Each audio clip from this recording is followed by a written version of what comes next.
It's not a bird, it's not a plane, it's Superhero Slate. It's a modern podcast where we talk about everything that's great, like movies, TV, superheroes. It's Superhero Slate. Oh yeah. Hello everyone and welcome to Superhero Slate, the show where we run down the latest superhero entertainment news. We love TV, movies, and superheroes, so let's talk it all out. My name is Chris Dillard. And my name is Mike Royer. And this week, we're reviewing Black Adam. Oh, yes, we are. After 15 years, we've been dying to see this movie, Mike. Supposedly. 15 years ago, man, I was just but a babe in the woods. Yeah. I mean, we didn't even have Iron Man at that point. We didn't know what a good superhero movie was, let alone a bad one. Marvel may finally found its Mephisto. This has been making the rounds this week, and I was like, well, this is fun. Let's talk about this on the show. Robert Downey Jr. might return for more Avengers. Possibly. And more. More. I was going to say, it's a movie week, so that means news is light, folks. It is very light. We are going to dive into rumors, which we don't normally do, but I think it'll be fun this week. We know I love talking about rumors. It's great to just speculate wildly, and it feels right this time of the year, right? To just start thinking about the next calendar year coming forward. I feel like once October rolls around, I'm just kind of like, okay, this year's almost done, right? I feel like we're at the end because all of the holidays that backload the year, I feel like make things go very quickly, and we get big releases too. I feel like which makes things go quickly because we got a lot going on. But now this is the moment where we sit back and just project what we want out there in the world. What does it be the change that you want to see in the world? Oh, yeah. So I'm putting the vibes out there that they find a better person to lead Warner Brothers Studios or the DC side of things so we can get some something interconnected, right? Yeah. They have shown the ability that they occasionally can make a good movie, but they can just never connect one to another. It's like that red string that you put on a bulletin board. It's just like they just can't. The string's not long enough. They just can't stretch it to the next movie. Well, it's like, come on, man, it's just string. Well, I'd like to make a food analogy here, Mike. It's like pasta. They're all noodles, but they're very different noodles. They're not the same noodles. So you might say, yeah, it's all pasta. It's not the same noodle. Doesn't taste the same. So it's just that's how it's going to work. I've not watched this week's Great British Baking Show yet, and I'm really sad at myself. Because it's been busy. Mike, you know how busy I've been. If I've not watched that you know something's busy. I'm not going to spoil anything for you, but we all know that I hate drama and discourse around Bake Off. But I was at a Halloween party last night, a rooftop situation with a lot of people around hanging out. And the group I was with started talking about Bake Off drama, started talking about Mexican Week. And then people sitting on the couch next to us got up and came over. And they're like, were you talking about Bake Off? I'm like, oh, we're talking about Bake Off. So I've been pulled back into the drama of Bake Off. Yeah. There was somebody tried to make it a thing this week, but it wasn't. And I won't go into it any more than that. But it's not trying to make Bake Off dramatic. It is my cozy little safe space where I just watch people with fun, like adorable accents try to bake things, and I'm just like, oh, this is my happy place. I told Mike this week I found out Canada does one as well, so we might need to dive into what they're even more apologetic than most other countries. So oh yeah, maybe I might have to check that. They're like, oh, we're sorry, you got us on the bottom. Yeah, how much Bake Off can I handle? The limit does not exist. That's for sure. But earlier this week, Chris, you told me to download an iOS game, which I attempted to do, and then it was just like, we want half of the memory on your phone. I was like, wait, what? So I played it for a little bit, and then I had to boot it off my phone. But while I had it there, it looked cool. Yeah. So tell me a little bit more about it. So Marvel Snap finally released publicly for everyone, for iOS, Android, and Steam, if you've got a gaming computer. And they...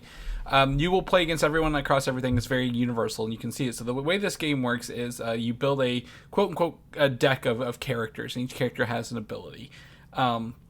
And while you can upgrade these cards and characters, all you do is actually, the more you increase their worth, the more cards you can obtain. I guess, does that make sense? Like your collection level means, oh, you've gotten this card to gold, so now you can actually unlock characters such as like, White Tiger or Odin or something like that. So you unlock more characters as you level them up. You don't upgrade the characters, which was something I was trying to explain to my wife earlier. Like, you can upgrade a card like Captain America, but your ability stays the same no matter what level you're at. So everyone is playing with the same abilities across the entire field, if that makes sense. So you can predict and play to that. So what you do, you draw 4 cards at the start, and you have 3 locations that slowly reveal themselves over time, and each location has ability. The point is, you're supposed to have the highest number in 2 of these 3 locations to win the round. Pretty simple, pretty straightforward. From what you played, Mike, it was pretty quick too, right? Like, they're not long rounds. They're like maybe 3 minutes or so. If you play pretty straightforward, and they know that they have to do that because it's a mobile game. They just want people to drop in and do sessions, maybe while they're waiting in line or waiting for the doctor to call them up for their appointment or whatever. I've got no self-control, so my sessions have been pretty long this week for this game. But again, I feel the barrier to purchase, like, there's hardly any because you're not buying cards, right? There's no. You will get random cards. You can't buy cards to use. You can spend money for variants of the cards. So if you're like, oh, I like this artwork of a card better, you can buy that variant. So it's very just cosmetic, not actually a pay-to-win kind of scenario. But I've been playing quite a bit. Very fun. They have a lot of fun locations, a lot of fun characters. My go-to right now, Mike, and this will mean nothing to you unless you saw it, there's cards that say on reveal. So when you play your card, it flips over when you both have, picked where your card's going to play. On reveal, an ability activate. So I've been using a deck fully focused on, like, quote-unquote, on reveal abilities. So, like, they can, when the card flips over, you get to do something. And it's been very, very entertaining. So I really enjoy it. It's a free game. Fun, quick. If you like Marvel stuff, this is great. I know, listeners, Patrick, he's been playing. We've been talking about that and sharing our status. They have... every game has a battle pass these days, Mike, right? Yeah. If you have a game and you don't have a battle pass, get the hell out because everybody's got one. And the one this right now going on is a Spider-Man, like a Miles Morales Spider-Man kind of thing. So if you're into that, you can get some of those cards. It's really fun. So I recommend everyone try it out if you want to. What was cool is I also noticed, Mike, on my phone, it's got a 60 frames per second mode because, like, some of the cards are like animated in, like, the background. So, like, if you really want to turn up that frame rate, I didn't lose a lot of storage space, but I lost a lot of battery this weekend playing it. So I probably need to turn that back down to save on some screen time. But been really fun, really, really enjoyable. You guys can check that out wherever you play your games on phone at or Steam if you got a PC. And then I'm happy to see this next topic in here, Mike, because we're very adamant about watching Lord of the Rings of Power in this house. It is one of the staples that we adhere to because spoilers in this show can ruin it for you. Take it right out of the next episode. So I'm glad to see you were able to catch up, and it looks like you finished the first season with me, right? Finally finished the first season. I had a pretty good time. A little bit harder for my wife to keep up with it, not necessarily because it's hard to follow, but the episodes are like 70 minutes long, and she's only like tangentially interested in Lord of the Rings, so I'm just kind of like making her watch it. And every once in a while, something like draws her in. But, it held my attention. It grew over time for sure. A lot of our A, B, C, D storylines start to intersect a little bit more towards the end, especially when there's like a large geographical event, which a lot of characters get to participate in towards the end. That's very expensive on screen. I can only assume a lot of practical and visual effects went into that one. So I will tell you right, I know exactly what you're talking about. All of the color from those scenes, right? A very, very different color, all done in camera. There was no filter placed over those. Oh, wow. That's amazing. I didn't even know that. Yeah, they went back and showed like how they did it and like how it's just natural in the in-camera color. They painted the scenes. That stuff. So yeah, 100% wow, that's even more impressive. So like I said before, like I really wanted to watch this series, even if I didn't like Lord of the Rings, because I like to see where the money goes, and the money's going in all the right spots. It looks amazing. It looks great. Looking forward to a season 2 for sure. But I can only speak about this show from somebody who is mostly oblivious to Lord of the Rings lore. I have seen the movies like maybe twice all the way through, and I liked them. Nothing like I had a great time watching them, but I never really gravitated towards the fandom. I didn't watch really any of the Hobbit movies at all. I don't know anything about like the expanded like Silmarillion or anything like that. So I'm like one of those oblivious people that is like, you know, like you mentioned the meme in our spoiler cast review of Black Adam. The meme of Leonardo DiCaprio pointing to the screen, noticing things. That was me. I was like, oh, wait, that character was that? That character, oh, this place is that location. I remember that from the movies. And these are all things that, like, fans guessed, like, in the very first. They knew all this stuff so far ahead of time, so maybe it wasn't as effective for them. But I was dumbfounded and surprised like every other episode. So I was having a fun, good time. The standout best characters, I will protect them with my life, are the dwarven, not the Harfoots. No, not the Harfoot. The not the dwarves. Who are the people that dig in the mountains? What are those? Yeah, they're people dwarves. called? Yeah, the dwarves. Dwarves. Yeah, I had that right. Yeah. The dwarven prince and his wife, two best characters in the whole show. I love them. I'd die for them. I just want to see more of them. They're great. I'm around just for them, and everything else is just blissfully bonused. So, yeah, I have a good time. I'm liking it. I'm looking forward. Everything's set up, right? If somebody watches this and they feel like it's really, really slow, it's definitely one of those seasons where they just got to get all of the players on the chessboard, right, in the right spot, and they finally get them all there very satisfyingly in the very, very last episode. So, yeah, get in now, right? Buy low, sell high, and I feel like season 2 is really going to hit the ground running. Yeah, like I said, I agree. I 100% agree with you. This is I think our house is a little more connected than that, and I really enjoyed again the acting, again the visuals, like I said, where the money went. I think my favorite part is they don't spend time traveling places. And I told you that, like the last episode, they literally don't show you any of their time at sea, and that's beautiful because of that. I'm like, thank God, because I think that makes shows drag out for no reason. But I'm very excited to see where season 2 goes, because it does end in a I wouldn't say cliffhanger, but like I didn't want to stop watching it when season 1 ended. I'm like, where's the next episodes? Like, can we go to 10?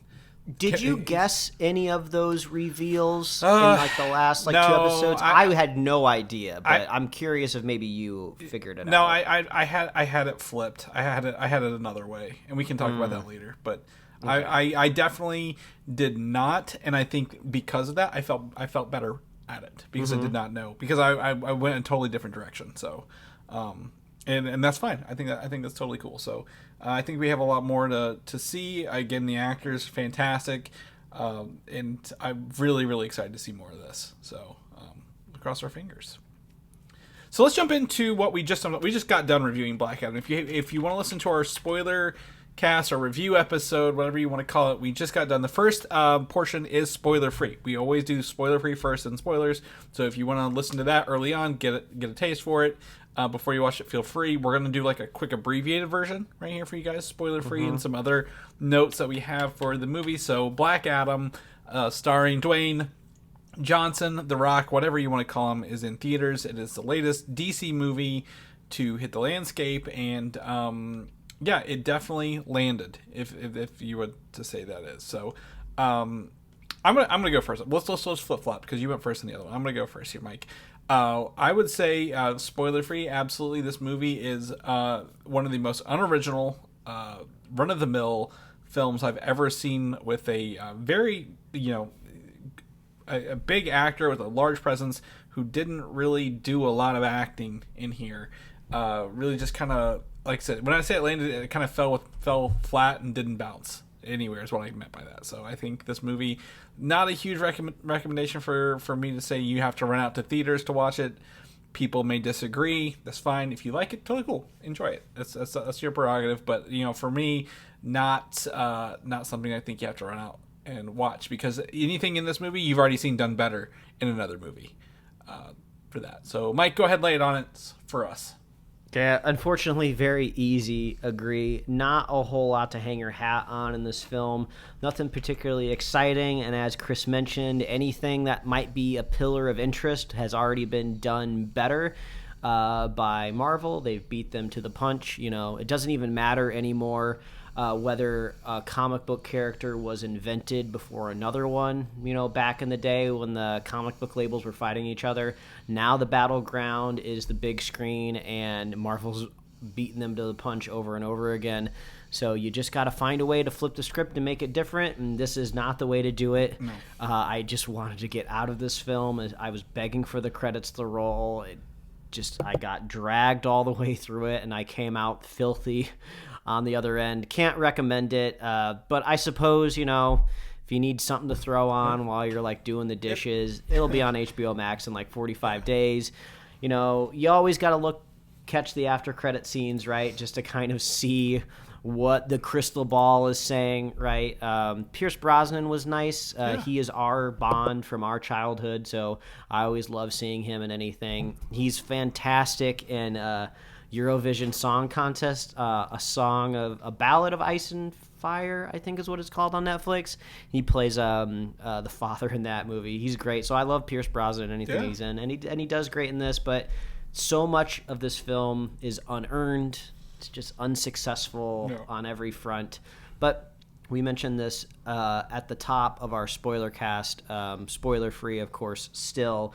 That the divide here is very, very wide between audience and critics on this one. So I would not be shocked if I come across people that like this film, and that's totally fine. But obviously, it was not Chris's and I bag. But if you want to see us, I guess, complain more about this movie, a lot more about it in detail. We dig into that quite a bit on this one. Go check out our spoiler cast for Black Adam in the feed if you are subscribed. Yeah, exactly. There's that. So, just a couple other notes. This movie is the best, I say best Dwayne Johnson appearance. The most money Dwayne Johnson's made in a movie with $67 million opening weekend since, or outside of The Mummy Returns, which, like I said, he was barely in it as a CGI monstrosity in that.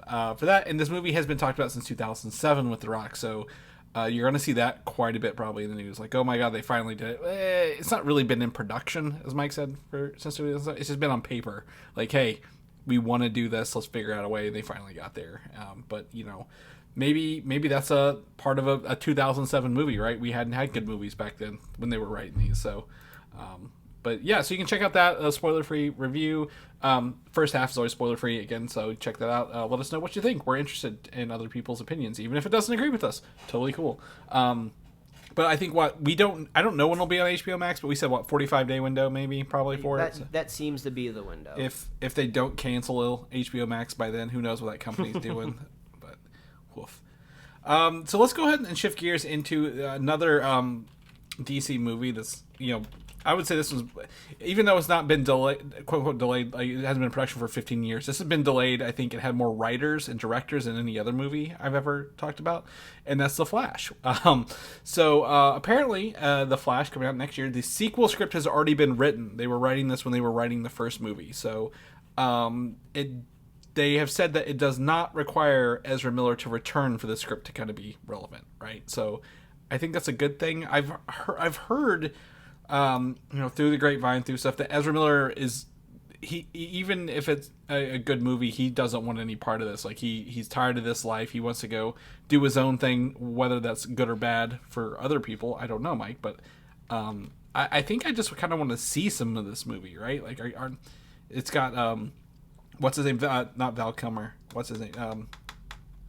The old Batman from the original Batman. Michael Keaton. Michael Keaton is Batman in it, and so I'm very excited to see that. Yeah, we are in we have passed curiosity, I feel like, at this point in time, and it's like we are owed this this Flash movie. It's so strange that the character has been so successful on the small screen, right? But they just can't get the big screen version of it going.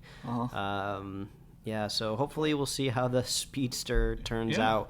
I feel like, whether the movie's good or bad when you're in the theater watching it, once that kind of final act starts wrapping up, everyone's going to kind of like get up in their seat a little bit like, oh yeah, that's right. Ezra's probably not going to be in the next one. Okay, where's the chopping block? Where's the guillotine? Where's the dusted into another universe, right? Everyone's going to be looking for that that story element that gets that Barry Allen out of there. Oh, yeah. And like, how are they going to do it? You know, will they do it? I'm not going to say that they're going to do it well when they do it, right? After watching the last few movies, but I feel like they're still gonna do it. So I don't know. And the newest rumor this week is, because the script was written and it came out, and they're like, hey, who's gonna play this actor George MacKay, who I believe was the lead in the movie 1917, or one of the main actors, has been eyed for the replacement of him. So that's fine, right? I don't think there's any problem with replace it with someone who we don't really know offhand. Yeah, we're just trying to know, are they replacing Ezra, or are they replacing Barry Allen? Yeah. I think that's what we're looking for here. I mean, I don't think we're emotionally connected to Barry Allen in any way. I know Barry has been in, Snyder's movies, but that universe is there's nothing to really support you up over there, so it could go either way. Yeah, 100%. And yeah, like I said, like Mike makes, there are other Flashes. You can easily bring in, Jay Garrick or Wally West, dozens of speedsters that you could use and not have to worry about it, because they're never say never, right? Ben Affleck has been out of Batman forever, and then he's back in and he's back out. You never know with him. But anyway, moving gears into sad but not really surprising, the Zatanna movie has been scrapped at HBO Max. So, wow, really shocked here. Yeah, not really. Not shocked, but like, wouldn't it be great if DC could somehow get like a magical movie off the ground in some way? I mean, Dr. Fate was fantastic. I mean, they showed that works in here with little explanation. I really think they need to rethink this. Yeah, they should build out this magical side of the DC universe, which I think is overall stronger with more interesting characters. I mean, they're building it. They build out the sorcery side of things on Marvel, but for me, it feels smaller, right? Even though, like, all of the sorcerers, for the most part, seem to be very similar power sets, right? They might execute things a little bit differently, but they all kind of have the same visual look to them. They kind of all study the discipline in the same way, too, right? They all go to Karmatage, if I said that right. Kamartage. Yeah, they all go there. They all learn the same thing. They dress in very similar attire, right? Then occasionally you get like a bad magic user that dresses more badass and looks a little bit different, and maybe their magic is executed differently. He's rebelling. But over on the DC side of things, where they can be a little bit more extravagant with like character origins and everything like that, they could go balls to the wall with magic, right? Mm-hmm. Dr. Fate's magic feels a little bit more prismatic, right? There's a lot more geometric shapes when that magic is being cast.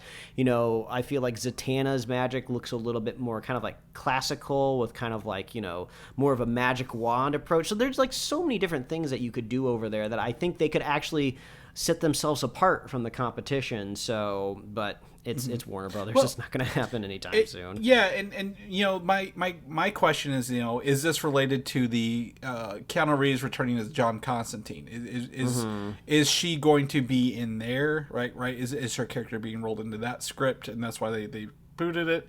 I don't think so, because God knows they're just canning everything over there at HBO Max Discovery. And I don't remember exactly where Zatanna landed release-wise. At least at one point in time, I think we talked about whether it was supposed to be HBO Max or if it was going to be big screen, or the same thing happened to Batgirl, right? We didn't really know exactly where that was going to end up until we got a little bit closer to its supposed to be release date, right? So this just seems like the exact same move of just like, Zavalov has said they are not going to do big budget movies for HBO Max. The big budget movies are going to the big screen. They're going to do more attainable budgets for streaming service, which, I mean, I get it. I mean, I don't disagree with the strategy, right? Yeah. It's just more of the execution of the strategy. Mm-hmm. Yeah, there's a lot of executions for the strategy, it sounds like. If you had an obscure DC movie in your pocket for something, it's gone over there, or series, which is sad, because we are getting some really, really obscure shit at Marvel right now, whether we like it or not. Even, like, I would say one of our topics, say Agatha, Coven of Chaos, not on my bingo card ever in terms of things I thought we'd be talking about or getting to. So kind of disappointed in this after a really really good outlook on I guess Dr. Fate and his magic using abilities this week. Let's shift some gears. I know we're both. I'm actually pretty stoked for this, Mike. Black Panther, Wakanda Forever is on the horizon, right? We are around the corner. It is coming, whether we like it or not. Honestly, we like it. It's just one of those things. How do we deal with the loss of Chadwick Boseman? We talk about this every week, and I feel like I'm like a record on repeat here. But how are we going to feel in this movie, right? Because we have lost Chadwick Boseman in real life. They are portraying this loss in the movie as well, with the loss of T'Challa and the Black Panther. How are they going to handle this? It looks to be pretty good.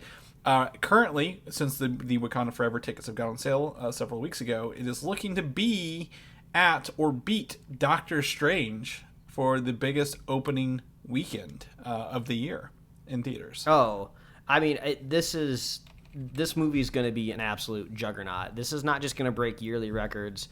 This is going to break worldwide, domestic, all-time records for sure. It's got everything going for it. I don't mean to say it in a glib way, right? But I mean, when we lost Heath Ledger before The Dark Knight Rises came out, and I'm almost positive that contributed to ticket sales as well, because you have an extra layer to add on to this of just you have to go to just experience this part of the news that you saw in the film that was wrapped around it.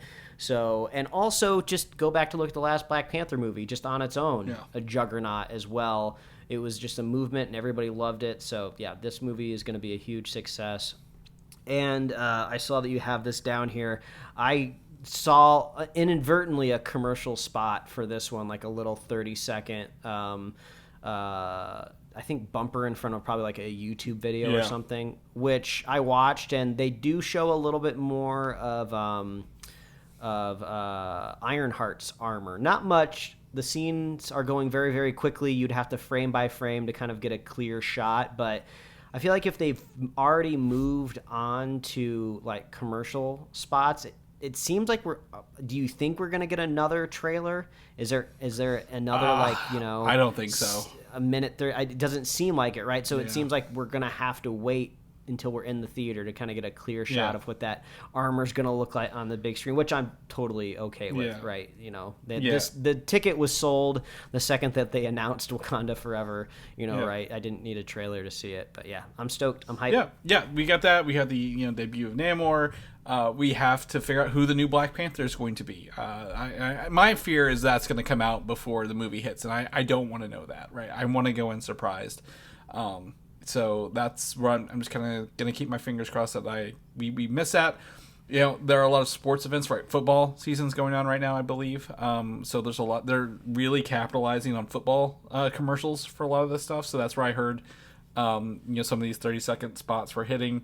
Like you said, YouTube, if you don't pay for the ad free, is going to be there. Would not be surprised if it's on the Netflix with commercials version. I'm kidding people. But there's opportunities to see more than you want to see, and I'm hoping to really stay in the dark as much as can with this, Mike, and I know you are as well. So if we hear anything else, I think this is the appropriate time, Mike. If you've not started muting your keywords, this is the time to do your keywords on Twitter.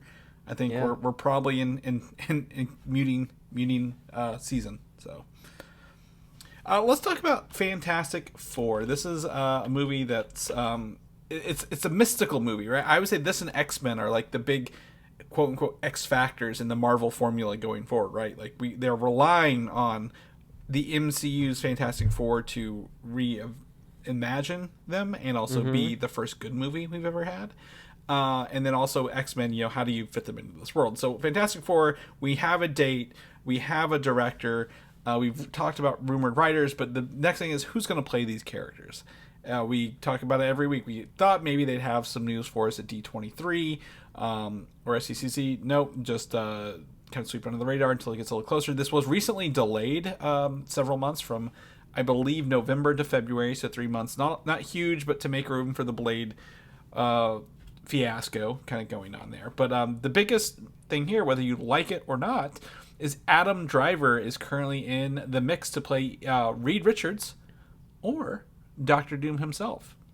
Yeah, quite two different roles there for sure, right? Yeah, so this is from the insider who brought us the Harrison Ford is going to be General Ross news like a month before, it actually came out, that he's going to be doing that. I think it was this week, right? Maybe Monday. We're like, vindicated. Listen to our show every week, folks. You'll get some good news occasionally. But I don't want to see Adam Driver play a villain again. Nothing against, him as an actor. Probably more against the writing in the more recent Star Wars stuff, but I just don't want to see him as a villain after, was it the Last Skywalker? No, The Return of Skywalker, Rise of Skywalker. There it is. I was like, what movie? The movie that we try to forget about, the last Star Wars movie, just left me such a bad taste in my mouth for him. It's not him. It's just I don't want to see it. What about you? How do you feel about that? Yeah, situationally, right? Last time we saw him, he's a great actor. I love him. He could honestly fit in either way, right? If it's the version of Reed Richards I'd love to see, right, from the Ultimate Universe, where he starts off good, then eventually just becomes evil. Oh yeah, that would be a great turn for Adam Driver that I know he could accomplish. But also, villain-wise, we know he makes a great villain. He could be Doctor Doom for sure. I don't know. I keep imagining in my head a little bit more of a seasoned Doctor Doom. Mm-hmm. Like, I think a lot of the time in the comic books, kind of Reed and Victor, I feel like are at least similarly seasoned, right? Yeah. In the term of, like, kind of age and, like, perspective and, like that. But I'm not necessarily saying they need to do that in the Marvel universe, but like I feel like an established ruler, right? Victor Von Doom, he's 40 steps ahead. He's got like, all of this experience and all these plans. So I mean, maybe Adam Driver could do that. I think he's roughly our age, in his 30s, maybe somebody more in their 40s, but I'm not going to question the casting minds over at Marvel. If they're one thing that they can do great, almost flawlessly all the time, is like casting. Whether or not the casting is executed the way you want on the big screen, they have always casted really, really well. Yeah. I think what do we want to see more than anything is the Doctor Doom suit come to life. I don't care who's in the suit. Like you said, we trust them, whoever they put in there. I want to see that suit. I want to see the big metal helmet, right? The goofy metal, like, pauldrons on his shoulders for his cape kind of thing. I was like, let's see how they pull this off in Marvel, because they also do, again, not just casting but the costuming, right? Always beautiful in these movies. So let's see what that is. I think I could see him being more reedy. Honestly, I don't want him in either role. If I could cut my cake either way here, I don't want him in either role. I think let's save Adam Driver for something else, but like it's nothing personal to him. I just like to see something different. But yeah, and this is also not final, right? He's in the running for these roles. Actors, they gotta audition and see who gets picked. So hopefully we get some more information as we go into the new year, right? That's what you said at the top show. New year, we gotta hypothesize and theorize. What are we gonna get next year? I 100% think we're gonna get fantastic forecasting, Mike. I think we are due these announcements. So yes, we'll keep you guys posted the second those come out. Speaking of rumored casting announcements, we're going to keep moving into Wonder Man, the Disney series potentially special presentation, finally involving Wonder Man, one actor, Simon Williams, who I think his body becomes energy at some point. It's whatever. Currently, actor, I butcher his name every time we talk about it, Yahya Abdul-Mateen II, who is known for playing Black Manta in Aquaman. He was Dr. Manhattan in the Watchmen series.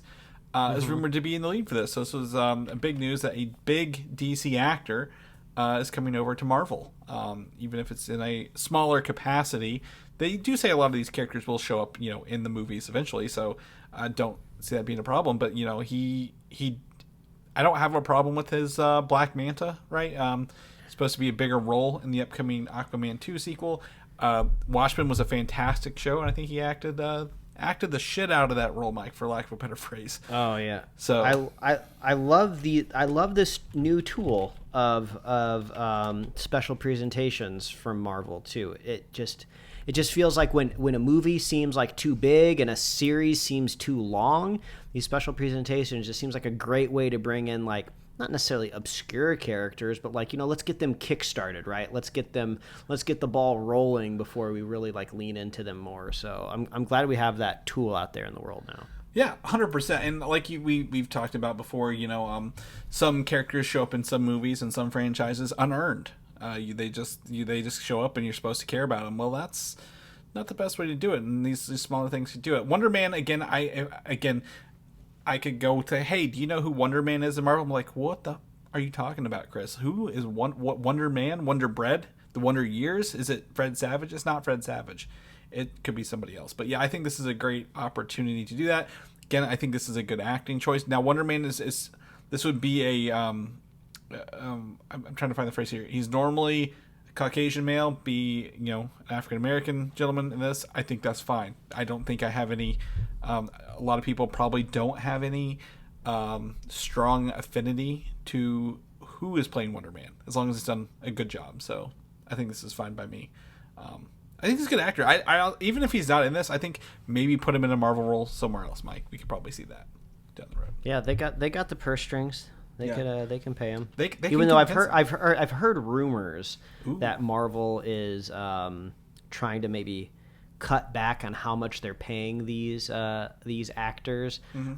I don't know if it's necessarily nefarious, but I think it's more of like we have to hire so many people now that are in these movies, like we can't afford it. Mm-hmm. They can afford it, but you know what I'm saying. But yeah, neither here nor there. But that's for the bean counters, if you will, to figure out. Yeah, those bean counters. Yeah, I mean, how many beans are in a can of pork and beans, Mike? I don't know. They do though. Let's shift gears into Ironheart. Another rumor that's been popped up over. This has been several weeks now, and it's just coming back and confirmed and not confirmed and confirmed and not confirmed. But actor Sacha Baron Cohen is rumored to play Mephisto in the upcoming Ironheart show, Mike. After the entire 9-episode season of WandaVision, where everyone was pointing at the screen and saying, "Is that Mephisto? Is that Mephisto?" They might actually bring him to the forefront, and I think if they do, bringing in a known, he is a dramatic and a comedic actor, right? Both mm-hmm. sides would be just the right thing to do, to have some fun with this role that people, the zeitgeist grasped onto way too hard early on. Yeah, I would imagine Sacha Baron Cohen could bring like a fun angle, right, to this villain.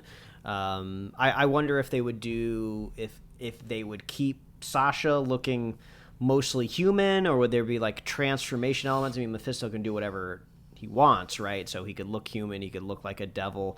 So there could be a lot of fun they could do there. But yeah, I think this is fun casting. I feel like I haven't seen Sacha Baron Cohen in a little bit, so I want to see him again. Yeah, I think when you're playing literally one of the iterations of the devil, right, or a demon or something, in this, you have to have that ability to be charming, funny, and also kind of evil all at the same time.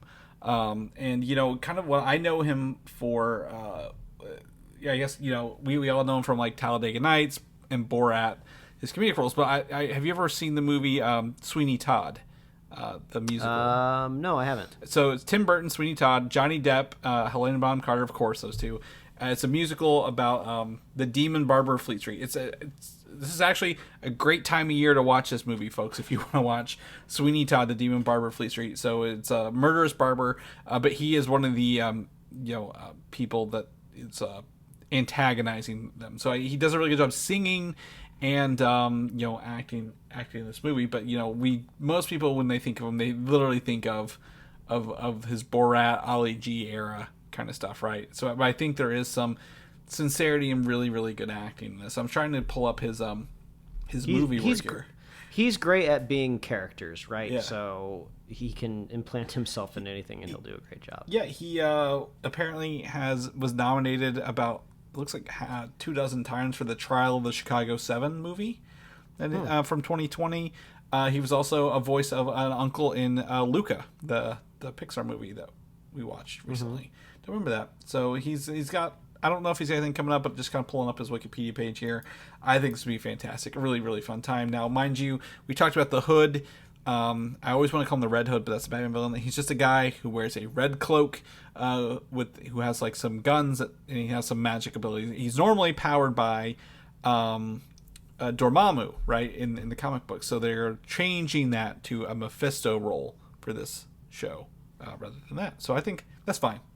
Mike, you sound upset. Are you upset by this? No? No, I'm fine. Perfect. All right, shifting gears into another magic user in the MCU, a whole show dedicated to Agatha Harkness. It was House of Harkness, now it's Coven of Chaos. They changed the name of the show, Mike. We got to remember this, Coven of Chaos. Coming up, they're looking to cast an older Speed and at least Wiccan, Billy and Tommy Maximoff for the series. Supposed to be age 18. The descriptions match up with how Billy and Tommy are, or at least Billy when he's 18.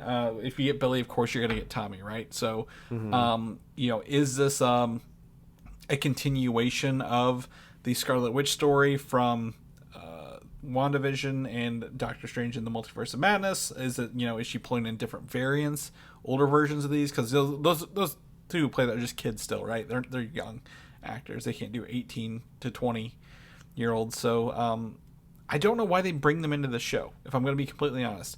Feels really obscure unless she's like looking for some of that remnant chaos magic from whenever Wanda took over the town.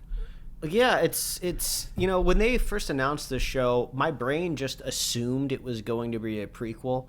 Like, oh, let's go back in time and kind of see what it was like being a magic user, around the time of the Salem witch trials, somewhere in that era, just to add a little background. But then we're getting more and more reports and news of like more modernized characters, or in this case, more future characters. I mean, an older looking version of these characters would put them in the future. So we don't know exactly the rules or the extents of like, dark magic compared to like different universes. Like, you could easily explain like the existence of these characters from a multiversal situation, right? But now I guess multiversal kind of is crossing over with magic, how we saw in the Multiverse of Madness. So is Agatha like reaching into another universe and pulling these kids through? How prevalent could they be in the show without Wanda showing up? I mean, she has been entirely motivated by her last two appearances by her children, so it would be kind of strange to see them again without Wanda showing up, which would kind of reveal their hand, I guess, of like what they're doing with Wanda. No one believes that she's dead, right? I think Feige's even hinted at that. We never directly said she was dead. They don't have that dry erase board that we always thought they did. They're just winging it in there. So. I think there's still a dry erase board. Well, I guess it could be a flash drive, since Kevin Feige is officially a robot. Canon, that's been canonized now. I love his hat. Continue. Yeah, so it does make you wonder what's going on here. But yeah, more signs are pointing towards not prequel and possibly future. Yeah, so I'm thinking, to me, again, because they've already explored this option, that Agatha had the Darkhold, and she's had the Darkhold, and she's been reading the Darkhold for a long time, right? Like, this is not, she didn't have it for like a minute. She had it for a very long time. The Darkhold allowed Wanda and Strange to reach through dimensions to control other versions of not just themselves, but other characters, like the big Gargantos eye squid thing.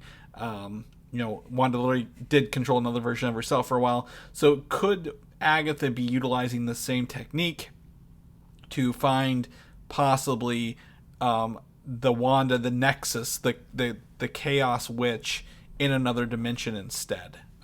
Now, I'm not saying I love the idea, but because she has that knowledge from the book, and the book is supposedly destroyed, could she still be using that dark magic, to do so?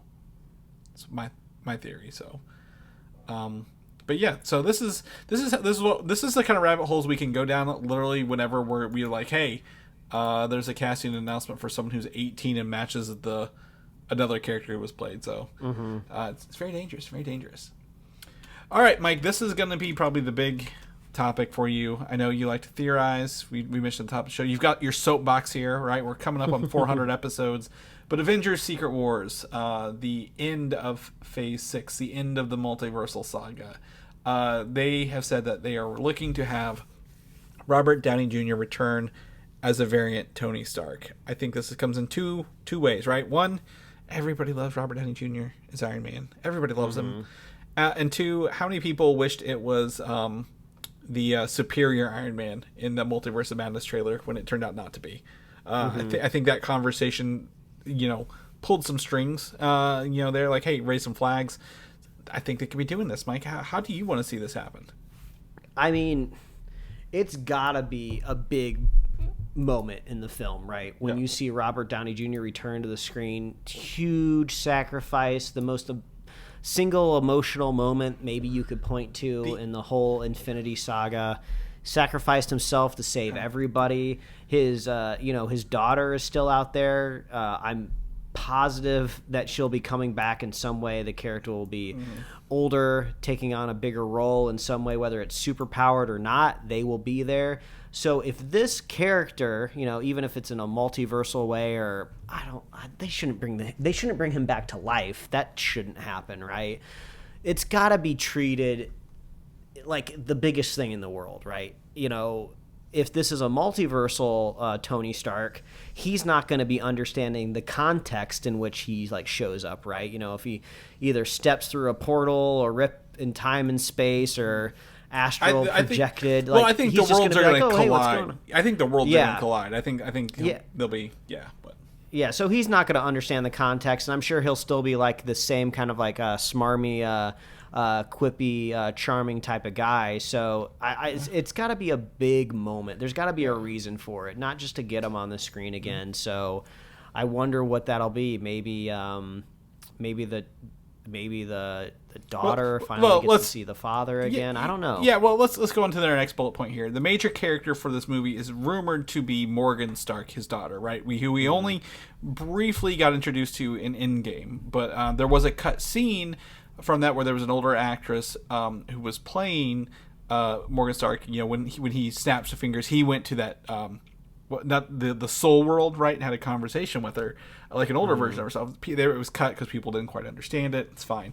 But I think, that would be an interesting through line that, the daughter, we've not even seen her come back, right? So maybe she'll show up in some other movies. The daughter of the savior, right, of the original, Infinity Saga, the MCU as a whole has got to find a version. But I think, here's my caveat, Mike. If we get the same Tony Stark with the same, kind of the one who's had this journey, it's not going to be as fulfilling as having one who's very different. I want to see one who's yes, I'm Iron Man. I'm a smart person with lots of money and an iron suit, but I don't want to see the one who's maybe that's the turning point, right? It's a selfish Iron Man who has to learn how to be selfless because of a variant's daughter. Right, kind of reach out to him. Well, I mean, now that I think about it, I guess we've technically seen this in Marvel's What If, right? I'm trying to even remember the episode. Isn't it the story of what if Tony stayed in the arms game, right? Because he ends up hiring. Is it Killmonger? Michael B. Jordan, yeah, Killmonger. So we've seen an alternate kind of path of him a little bit. So yeah, maybe it would need to be deviate quite a bit. But yeah, whatever it's going to be, it's got to be a big moment. It's got to be earned. There's got to be a point to it, right? Because the whole point was the sacrifice. So, and I feel like even though it seems like Endgame came out just a little while ago, was it 2019 or 2018? 2019. 2019. So, I mean, by the time this movie comes out, it will have been a while, right? But I feel like it still hasn't been long enough. So, but they have to think a lot further ahead. So maybe they're just trying to project where the audience will be by the time. Yeah, but and they have time to work on a script, right? They have lots of time to work on a script, and we're operating on the idea that they're just going to bring a character in with an actor that we've kind of grown up with, I'd say, a little bit. And I guess technically, from the world that they're starting to construct with these multiverses, it would statistically happen, right? It's not like when Tony sacrificed himself to save everybody. every Tony in every universe did the same thing. That's just not possible. So does that mean we could possibly see Chris Evans again? Are we going to see any other characters that have kind of been retired, like, Scarlett Johansson? But I guess we'll see. I mean, do you do kind of like the evil goatee twirling version of all these characters? Is that too cheesy, or could they pull that off where you get Scarlett Johansson, Chris Evans, and Tony Stark, all with curling goatees? I mean that could be funny, but I mean that's probably only if Taika Waititi directs the movie. Yeah. And, he takes all the steam out of it with a joke. Yeah. It's a secret wars with a wink at the camera, right, the whole time. Deadpool Secret Wars be pretty funny. I think to me what this needs to be is I don't want it to simply be a cameo. I don't want it to be as much as I love Spider-Man No Way Home. We need a lot of time. I think we need more than just a scene with Iron Man, right? And I think we had some time with Spider-Man, but I think Secret Wars is not a small deal. That's not a small, thing you're doing. You've got to put all the universes back together and separate them again at the end of it, or merge them all into one cohesive universe. I don't know how they're going to do it. It depends on which one you read, but you bring up a good point. Is it just Robert Downey Jr.? Is that just him right now? Because is he doing anything that you know of, Robert Downey Jr.? Chris Evans put out work, but I don't know about RDJ. He doesn't even have to do anything. Maybe he's just on an extended vacation. Yeah, he's on his vacation until his next Avengers movie when he comes back, or is it Dr. Dolittle 2? The way that movie ended was just tragic. It's just tragic. I don't know. I think he. If you're going to bring Iron Man in, a superior Iron Man, a more vain Iron Man would be interesting, kind of thing with a different suit colors. Like you said, I just want a superior Iron Man at the end of the day. That's what I know what I want. But you're right. Captain America is Black Widow. Who else have we lost? Is this a Jane Foster coming back for this? Like how many people across the multiverse are they going to bring back into this? Wanda kind of thing. Like Do you do that? Do you come back and quote unquote play the hits, or do you try to make it more meaningful? I don't know. Mm-hmm. So, if you guys out there have any ideas on how you'd like it to happen, let us know. I'd be interested. I do think whether RDJ's in it or not, Mike, this movie will kick off the X-Men. The mutant, once the multiverse is put back into a stable state, we will finally get our first look at mutants, right? Kind of in there. Someone else did bring up the idea of what if they did a World War Hulk or a Hulk movie right after Universal's rights are done, but before Secret Wars. I mean, it seems like they could be leaning that way. Yeah. So a lot of ideas. Let us know what you think. What's your favorite variant of any of these things are. Again, I'm an Ultimate Universe person. I'd love to see some of that. Mike loves all of it. Give Mike all the variants. He wants to see them all. So yeah, why not? Why not? Let's do it. Well, that's it's a shorter episode, but we did do 2 this week, Mike. So let's wrap it up. Let's get out of here. People still want to go listen to our Black Adam review. It's in the feed. If you want to, first half spoiler free. But if they want to know what you're up to, what you're doing, where can they find you at, buddy? Oh, they can find me at Mike Royer Design on Instagram, Twitter, and TikTok. And you can read my webcomics at pickledcomics.com. Chris, if people want to catch up with you, where can they find you? Find me on Twitter, Valdan, Valdan, or Instagram, Valdan87. Or you can go check out Rad Retro Bros. If people want to know about the show, what we're doing, where we've got reviews coming up throughout the end of the year. A couple movies are coming out. Where can they start listening all that good stuff at? Yeah, you can head on over to superheroslate.com. That is the headquarters for all things Superhero Slate. We are on Apple Podcasts, YouTube, Spotify, wherever else you love to listen to fine podcasts. Click us on Facebook, follow us on Twitter and Instagram, and you get merch at superheroslate.com/store. We love hearing from you. Please reach out whether you think Robert Downey Jr. should be returning or not. Be curious what other people are thinking out there. We love our super fans, so if you want to be a super fan of this show, all you got to do is share the show with a friend, share the show with a buddy. We'll be here every week, folks. We are approaching episode 400. Chris and I are elderly at this point in time, so we're looking forward to celebrating with you in 2 weeks. I know. It's sad that it's not our Halloween episode. Like, it's the one, like, right after Halloween, so...